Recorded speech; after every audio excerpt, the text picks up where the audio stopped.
I'm very happy to be here today. Um, Today, I want to talk about what is a temple anyway. So, you have a building, you have people, and you're about to have a massive ceremony. So, this is a significant moment in the life of the temple where it really moves from being an idea to being a reality. And I thought today I would use some of the teachings from Keizan Zenji, our Zen ancestor, to as inspiration, um, which is basically impossible to read Keizan without feeling inspired, at least in my opinion. So today's talk will be on the teaching of one taste, same mind. And I want to start with Keizan's testament for the future of this temple, which he gave at the opening of his own temple. He opened more than one temple, but this is his real heart temple. And these are some things he had to say and had written down the opening of his temple. Testament for the future of this temple. This Mount Tokoku in the domain of Sakai in the land of Noto is a pure place, which was donated in pure faith by the daughter of Hachiro Yorichika, whose Dharma name is Sonin. Thanks to which I have made this a land of ease and joy, where I will spend my entire life, and which in the future will be the site for the stupa where my bodily remains will be placed. I thought I would start with a land of ease and joy before I continue. A land of ease and joy. The Japanese word here is annaku, which is translated in different ways, but here it's translated as ease and joy, is our responsibility. This is another way of expressing enlightenment. It's a phrase that my teacher particularly likes and often uses. And what I love about this land of ease and joy is it's something we co-create. It's not something we go to the temple, i.e. the building, to get and then take home with us. It's not something that somebody else has that we try to get. It's also not something that happens magically by some sort of special alchemy of walking through the doors. It's something that we have to make. And when we're first excited about the temple, ease and joy come easily. Or maybe not ease, but at least the joy. The joy comes easily. We're so excited to be in the temple. We're so excited to have a temple. We're so excited to have a priest in the temple. And this joy can feel fabulous until it doesn't. And this is where we really have to dig in and trust in our practice. This leads us into the next part. You recall that this temple is built due to the faith of donors. And this faith and trust are what keep it going. So to continue, I'm skipping a little bit and continuing to the next part. This is why everything depends on how, throughout the future of all of you, disciples who have inherited the Dharma of Keizan, disciples whom I have ordained, others who practice here, home leavers and householders who have received robes, bowls, and the precepts, disciples of other schools, and so forth, all of you, with one taste and the same mind, all of you, with one taste and the same mind, should take this temple to be the one great matter. Humbly devoting yourself to respecting the peak of the five elders and single-mindedly propagating this school. This is truly my deepest wish for the eternal future. I love this eternal future as well. When we sincerely practice, in this case, with one taste, same mind, really trying together to resolve the one great matter, when we sincerely practice, then we understand that we're not doing it for ourselves. We're not even doing it for each other. We're not even doing it for our kids. We're doing this as an investment in all of humanity, and not just all of people, but in the whole universe. This investment continues over generations and generations and generations for the benefit of people who are going to really need it in the future. This is what we are co-creating, not from a passive way, but through our investment in our own practice, through our investment in the temple. So what is this one taste, same mind? Sometimes it's compared to the sea, where, wherever you go, the sea is always salty. There's always the taste of salt.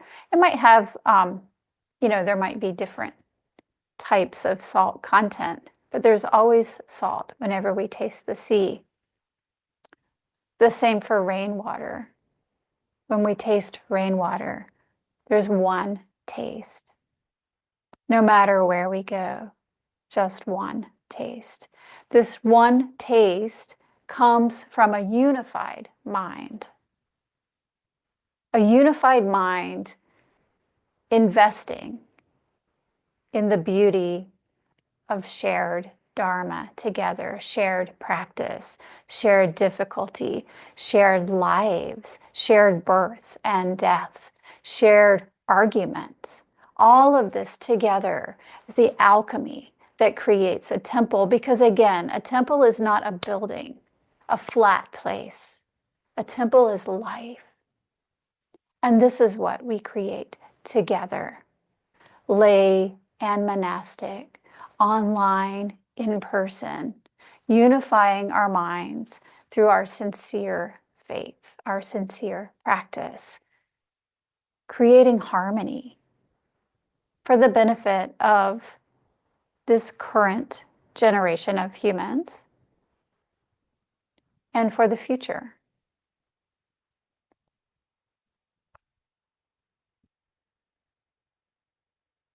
Continuing, the Buddha said, when donors of sincere faith attain it, then the Buddha Dharma will not die out.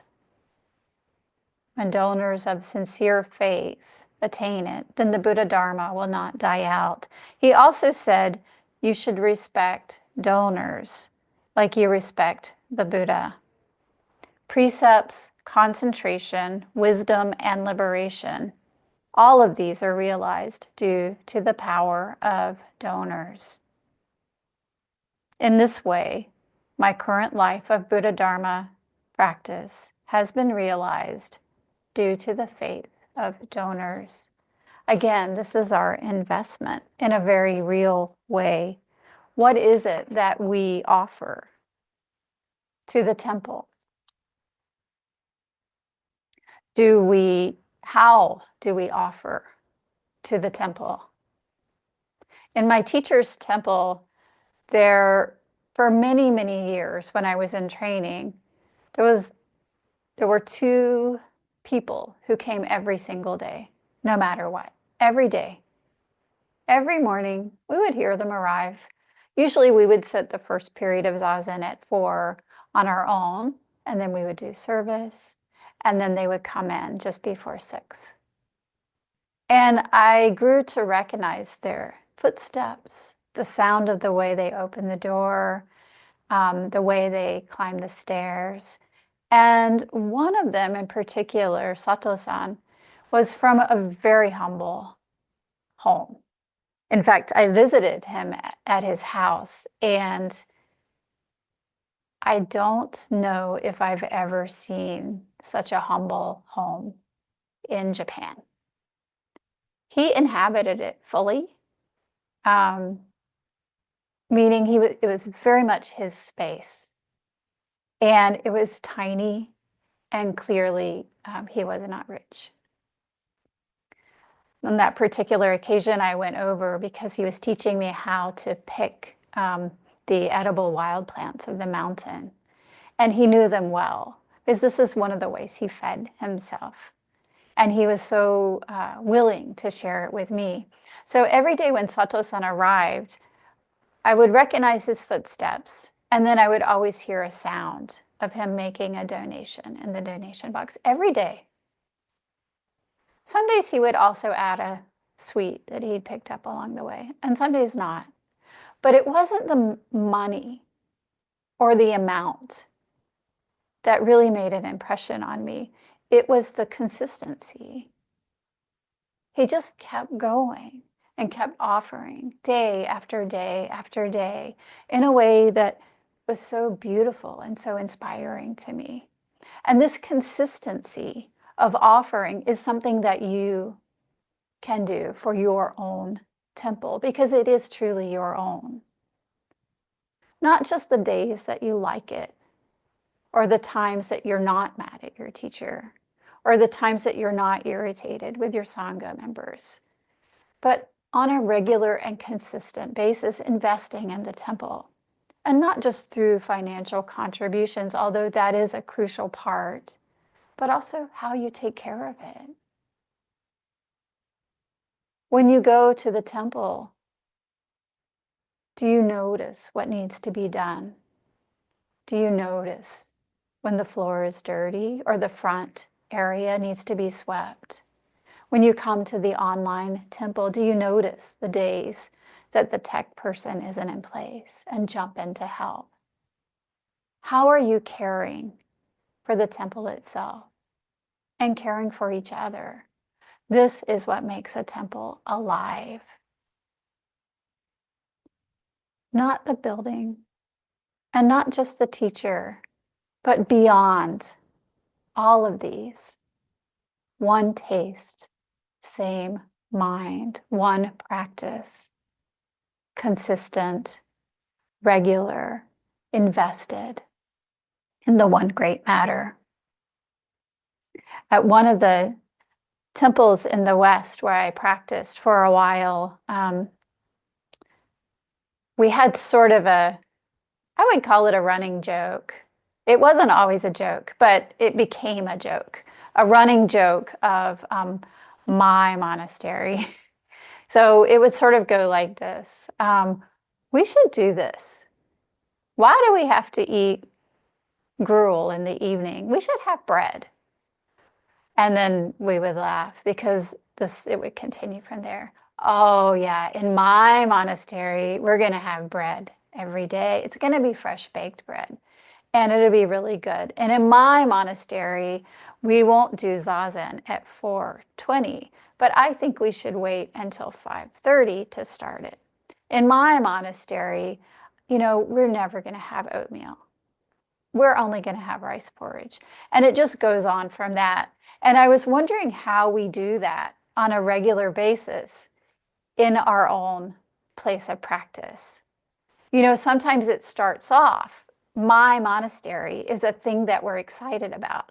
This is my monastery. This is my temple in Halifax. I belong to this temple, and this is mine. And it's great, and I'm so excited.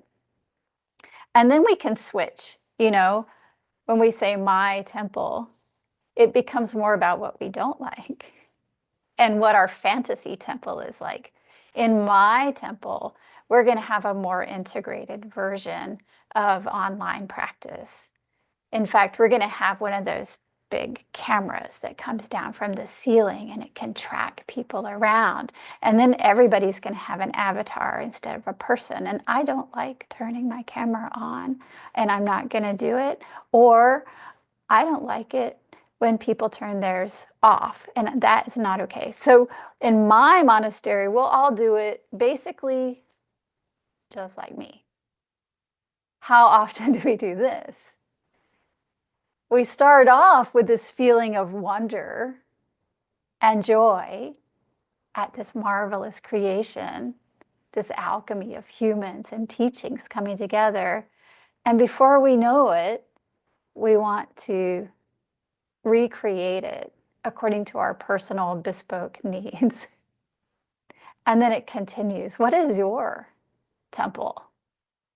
Is your temple one that's available for everyone? Or does it exist mainly in your own imagination? And then it goes on. It's not my temple or my temple. It's only my temple. And then we get a bit of an investment in, well, at my temple, we do it this way. The implication being not the way you do it at your temple. And we feel some pride.